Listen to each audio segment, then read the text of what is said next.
degré de foi. Donc il agit. Il agit. Amen. Lorsqu'il y a une attaque, lorsqu'il y a une situation, lorsqu'il y a une épreuve, mettez-vous à louer le Seigneur. Commencez à le célébrer. Commencez à le magnifier. Commencez à le célébrer. Commencez à le louer. Et dites, Seigneur, merci. Est-ce que tu glorifies ton nom? Tu glorifies ton nom. Merci de ce que tu t'es manifesté. Merci de ce que tu as glorifié ton nom. Et de ce que nous avons la victoire. Et de ce que nous recevons de toi. Ce que nous avons demandé. Ce dont nous avons besoin. Nous te rendons toute la gloire de ce que nous avons obtenu. Et c'est pourquoi nous te louons. C'est pourquoi nous te célébrons. C'est pourquoi nous te magnifions au nom puissant de Jésus-Christ. Voilà comment vous devez prier. Amen. Alléluia. Amen. Alléluia. Amen. Donc, mais quand il y a une situation et tu commences à pleurer, tu commences à te lamenter, tu commences à t'inquiéter, et tu as des pensées négatives, et tu oublies que ce Dieu que tu pries est puissant. Tu pries que ce Dieu que tu pries, il a envoyé son Fils pour payer le prix à la croix pour ta guérison, pour la résolution de ton problème. Et tu commences à vraiment à être dans la tristesse. Le Dieu dit merci. De ce que tu m'aides à empirer la situation dans ta vie. Il te dit merci parce que tu m'as aidé grandement. Et il faut vraiment penser à cela. Continue. Continue et puis jusqu'à ce que mon œuvre soit accomplie dans ta vie. Voilà ce que Satan va te dire. Il dit merci. J'avais besoin de ce coup de main que tu m'envoies. Merci pour cette aide que tu m'apportes pour que ta situation soit vraiment empirée. Vous voyez? Voilà. C'est comme ça. Mais lorsque tu loues le Seigneur, lorsque tu le célèbres, lorsque tu le magnifies, Dieu se manifeste. Vous voyez dans la Bible l'histoire de cette femme qui a perdu son fils. Et par le miracle que Dieu a opéré au travers de son serviteur Élisée, elle avait eu cet enfant. Amen. Et puis par la suite, l'enfant est mort.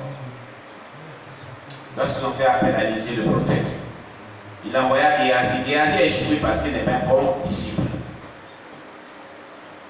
Vous voyez ce qui se passe? Hein? On fait appel à l'homme de Dieu. Il a pris du temps, il a enseigné, il a formé un disciple. Et il dit, tiens, prends mon bâton, va. Prie pour l'enfant ici, il va se ressusciter. Il va être ressuscité, disons. Va et prie pour lui. Pourquoi? Le prophète que Dieu parle. Cet homme de Dieu que Dieu parle. Ce n'est pas n'importe qui est Élisée. La Bible déclare que lorsque le roi de la Syrie faisait ses plans de guerre dans sa chambre, tous ces plans de guerre qu'il faisait, il est en Israël et il comprend tout ce qu'il voit tous. Il connaît tout le plan de guerre. Il appelle le roi d'Israël et vient. Demain, voilà ce qu'ils ont dit. Voici vous, sinon, voilà où sinon, voilà où sinon. Bon. Par rapport à cela, mettez-vous ici, vous allez les avoir. Vous allez les avoir, vous allez les avoir. Et quand ils vont en guerre, la Syrie échoue. Et les Israéliens, ils sont surpris que le plan de guerre là a été déboussolé. Toujours. Un matin, ce roi se lève, il se met dans tous ses états. Il dit qu'il y a des traîtres au milieu de nous qui renvoient tous nos plans de guerre secrets là au chef de guerre israélien, puis on échoue et puis on nous détruit. Il y a quelqu'un qui dit non, il n'y a même pas de traître au milieu de nous, hein, mon cher roi. Il y a un prophète en Israël du nom d'Élisée. C'est ce que tu dis même dans ta chambre à coucher. Il est au courant de ça. Alléluia. Amen. Alléluia. Amen. Donc c'est lui qui est au boulot de tous les plans de guerre. Ce n'est pas que c'est quelqu'un qui va rapporter au chef de guerre israélien. Mais tout ce que tu dis dans le secret, tout ce qu'on planifie là, il communique ça au roi. Alors qu'il n'est pas ici. Un prophète est là-bas. Si tu veux, il faut aller voir. Toi-même, tu vas comprendre.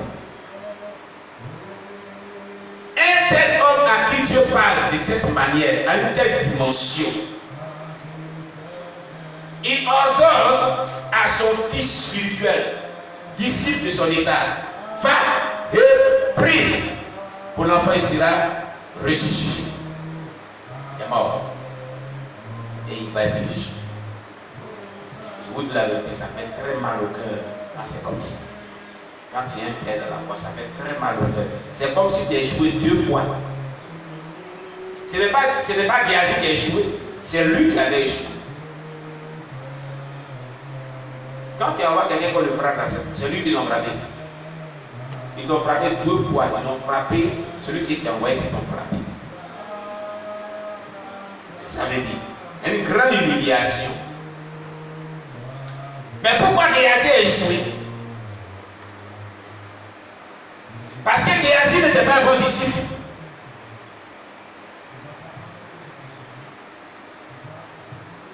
Il n'était pas un bon disciple, il était bien formé.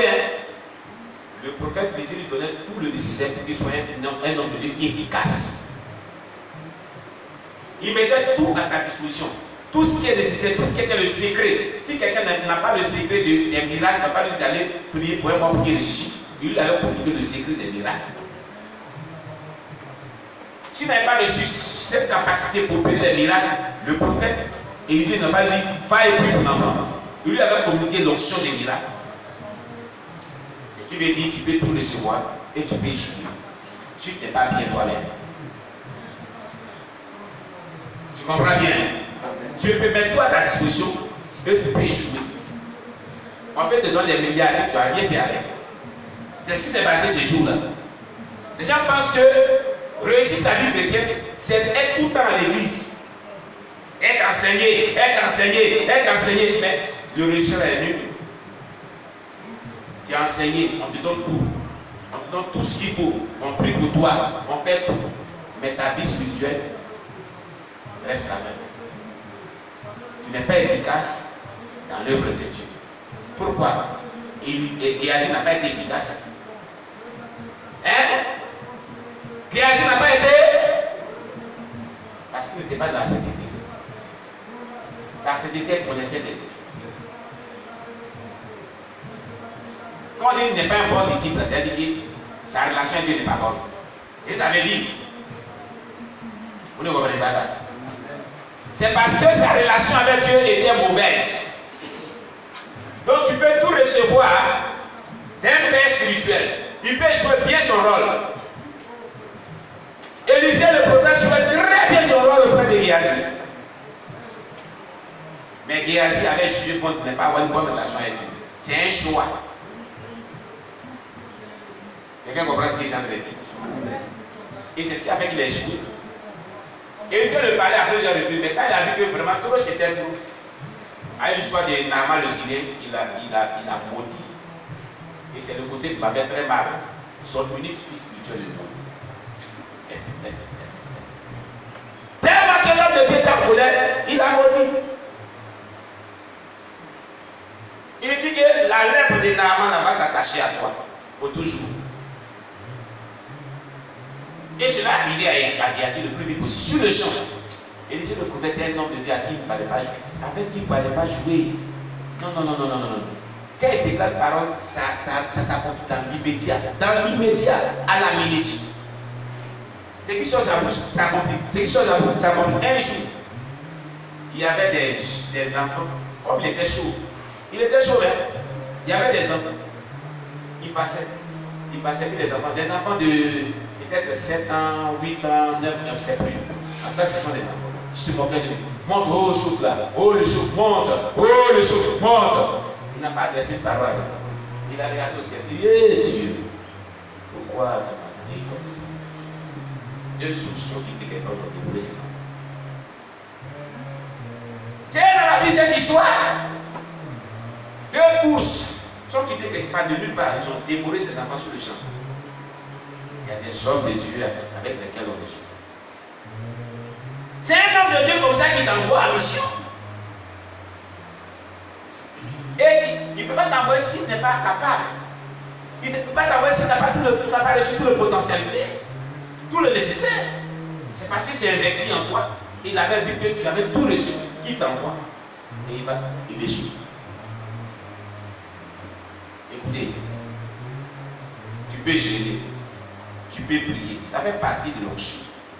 Géasi avait reçu l'onction. Tu peux être dans tous les. On peut mettre toute ta catégorie pour que tu reçois l'onction. Mais dans le fait de pouvoir opérer pour qu'il y ait des résultats que l'onction produit, c'est ta relation avec Dieu qui compte. Ta relation avec Dieu qui compte. Afin que ce qui sort de ta bouche soit approuvé de Dieu et que Dieu cautionne ce qui sort de ta bouche pour œuvrer. C'est ta bonne relation avec Dieu.